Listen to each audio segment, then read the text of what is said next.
Olá, meu amigo. Meu nome é Ronaldo Campos Rodrigues.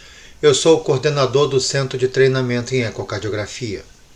Dando sequência à série Os 50 Passos para a realização de um ecocardiograma de excelência, vamos hoje dar sequência a detalhes sobre o corte supraesternal. Será a nossa etapa número 31. Lembrem que a partir da colocação de um transdutor na fúrcula esternal, nós vamos identificar uma área de setor, onde nós vamos identificar a porção ascendente da aorta, o arco aórtico e a aorta descendente. Lembrando que do arco aórtico se emerge a artéria inominada, que é o primeiro ramo, também conhecida como tronco bracocefálico, a artéria carótida comum esquerda e a artéria subclave esquerda. Lembrando que ao lado direito da artéria inominada, a gente vai identificar a veia inominada esquerda. Observem que, logo posterior ao arco aórtico, nós vamos identificar o ramo direito da artéria pulmonar e o broncofonte esquerdo. Lembrando que esse corte é um corte importante, porque em algumas situações pode haver a conexão da aorta descendente com o ramo direito da artéria pulmonar, o que nós chamamos de persistência do canal arterial. Lembrando que na persistência do canal arterial é muito mais comum a conexão, o shunt, entre a aorta descendente e o ramo esquerdo da artéria pulmonar. Por isso que o corte parasternal transversal a nível dos vasos da base é que é o corte mais adequado para o estudo da persistência do canal arterial. Vejam também, quando nós identificamos a posição anatômica, a visão anatômica desse corte, é importante lembrar que quando você colocou o seu transdutor na fúrcula, há uma tendência de você desviar o seu índice para o horário de 13 horas, como se tivesse um reloginho, você apontando o seu índice para o horário de 1 hora ou 13 horas. Dessa maneira, a gente vai conseguir fazer um corte onde nós vamos identificar as estruturas mais importantes. Vamos ver o tronco bracocefálico, também chamado artéria inominada, a carótida comum esquerda, a artéria subclave esquerda e podemos também, dependendo do posicionamento do transdutor, quando eu coloco o meu transdutor um pouco mais direcionado à aorta, a gente vai identificar a veia inominada esquerda, a veia inominada direita, que vão drenar dentro da veia cava superior e depois a veia cava superior drenando na câmara atrial direita. Vejam aqui nessa imagem um corte supraesternal um pouco diferente, onde eu posiciono agora o meu transdutor, eu coloco o meu índice na direção da aorta ascendente. Dessa maneira, nós conseguimos colocar a aorta ascendente no centro da tela, numa posição bem verticalizada, que ajuda muito a avaliação das velocidades através do Doppler contínuo. Então, é um corte adequado para a gente estudar velocidades altas, como num paciente portador de estenose valvar aórtica.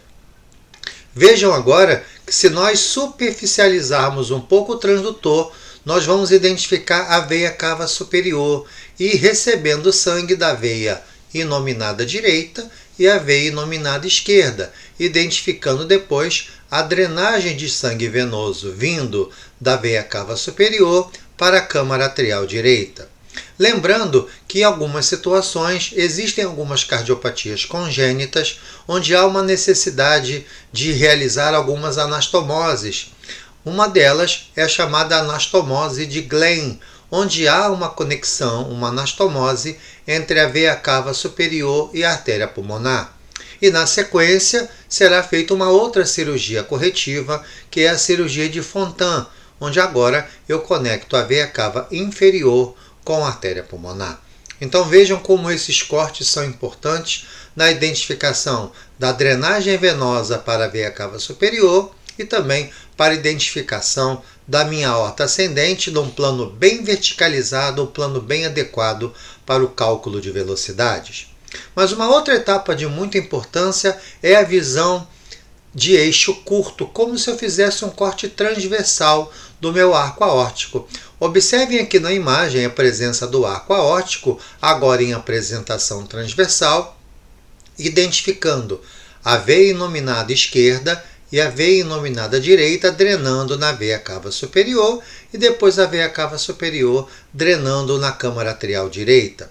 Observem que posterior ao arco aórtico nós vamos identificar o tronco da artéria pulmonar com o seu ramo esquerdo e o seu ramo direito. Lembrando que posterior ainda eu vejo a câmara atrial esquerda. Lembrando que a câmara atrial esquerda vai receber as 4 veias pulmonares. Observem aqui a veia pulmonar superior esquerda, veia pulmonar inferior esquerda, veia pulmonar superior direita e veia pulmonar inferior direita. Vejam nesse esquema um plano, uma visão anatômica. Reparem, a veia cava superior à direita do arco aórtico, a presença da artéria pulmonar com o seu ramo esquerdo e o seu ramo direito, e mais posterior a câmara atrial esquerda recebendo as 4 veias pulmonares, a veia pulmonar superior esquerda, veia pulmonar inferior esquerda, veia pulmonar superior direita e veia pulmonar inferior direita. Vejam agora a visão posterior. Eu agora estou olhando de trás do coração. Reparem a câmara atrial esquerda, que é a câmara mais posterior do coração, e eu identifico a chegada das veias pulmonares. A veia pulmonar superior direita, a veia pulmonar inferior direita, a veia pulmonar superior esquerda e a veia pulmonar inferior esquerda.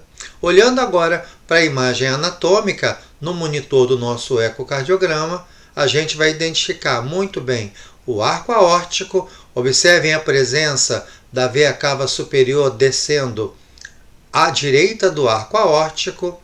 Não visualizamos muito bem aqui o tronco da artéria pulmonar e os ramos esquerdo e direito, mas já identificamos muito bem o que chamamos do sinal do caranguejo, que é a visão da câmara atrial esquerda recebendo as suas 4 veias pulmonares. Lembrando que na parte mais superior da tela ou anterior da tela, a gente tem a veia pulmonar superior esquerda, depois a veia pulmonar inferior esquerda, a veia pulmonar superior direita e a veia pulmonar inferior direita. Dessa maneira, nós identificamos a drenagem das veias pulmonares na câmara atrial esquerda, que será uma etapa importante na identificação de algumas malformações congênitas, como a drenagem anômala de veias pulmonares. Então, observem que a visão supraesternal longitudinal, aquela onde eu identifico a aorta ascendente, o arco aórtico e a descendente, será importante na pesquisa de velocidades patológicas na aorta, como se fosse uma estenose aórtica valvar, a pesquisa também da coarctação de aorta e também da persistência do canal arterial, onde existe um shunt entre a aorta descendente e o ramo direito da artéria pulmonar. Fazendo a sua visão transversal, agora eu identifico o arco aórtico em transversal e identifico a veia cava superior. Nesse corte é um corte importante na identificação do tronco da artéria pulmonar e os seus ramos, esquerdo e direito, e principalmente na avaliação da drenagem das veias pulmonares na câmara esquerda. Um grande abraço.